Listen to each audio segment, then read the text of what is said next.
Spoločný obecný úrad so sídlom vo Svodíne uskutočnil vyhodnotenie roka 2011, kde starostovia členských obcí dostali podrobné informácie o celoročnej práci stavebného úradu. Judita Kodájová a Brigita Krakovská od začiatku odvádzajú presnú prácu pre uspokojenie starostov, takisto ako William Notthard je dostupný pre spoločný obecný úrad v oblasti bezpečnosti pri práci, civilnej obrane a požiarnej prevencie. Opýtali sme sa starostu obce Attila Sás, aký rok uzavrelo 19 obcí v roku 2011 a či sú možnosti pre zapojenie ďalších obcí na spoluprácu. Spoločný obecný úrad so sídlom vo Svodíne vzniklo s cieľom, aby od štátu prenesené kompetencie rozdelila medzi obce. Do našej kompetencie patrí stavebný úrad a úrad ochrany životného prostredia. Ďalej sa náš úrad snaží poskytovať služby na najvyššej možnej úrovni aj v oblastiach ako bezpečnosti pri práci, civilnej obrane a protipožiarnej ochrane. V minulých rokoch sme poskytovali služby aj v sociálnej oblasti, ako je opatrovateľská služba, ale zákony sa zmenili a týmto kompetenciám pridelili taký rámec, ktorý už nie sme schopní vykonávať na potrebnej úrovni. 19 obcí platí členský poplatok podľa počtu obyvateľov, z ktorého sa snažíme hradiť výdavky.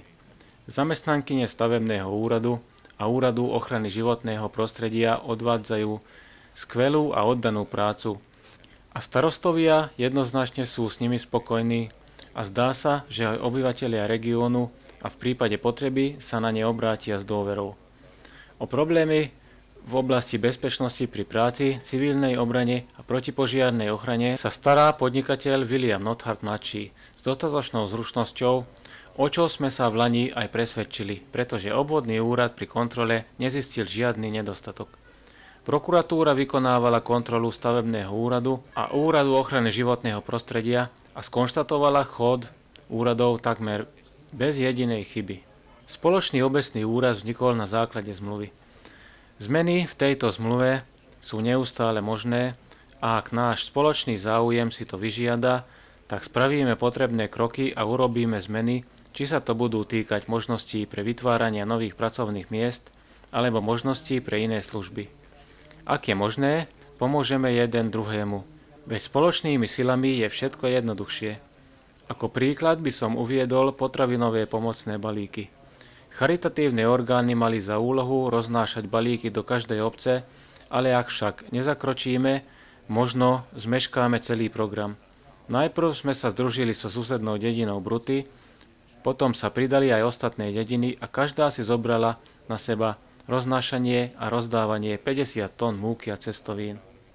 Počas zasadnutí spoločného obecného úradu sa nerozoberajú vyslovene len oficiálne prípady, ale aj samostatné problémy týkajúce sa jednotlivých obcí, ako sa dajú jednotlivé veci čo najjednoduchšie vyriešiť. Ale časy sú také, že najväčší problém znamenajú financie a v tomto prípade o jednoduchosti nemôžeme hovoriť. Atmosféra 19 obcí je veľmi podobná, aj problémy máme podobné. Nedá sa vypočítať, pri akých finančných podmienkach budeme pracovať. Máme také skúsenosti, že ľudia žijú v čoraz ťažších sociálnych podmienkach. Ďaleko ísť ani netreba. Veď v nedávnej minulosti v našom okolí zrušili nejeden strategicky významný závod. Kríza postihla aj závody v susednom Maďarsku, Suzuki a Nokia, v dôsledku čoho sú prepúšťania zamestnancov.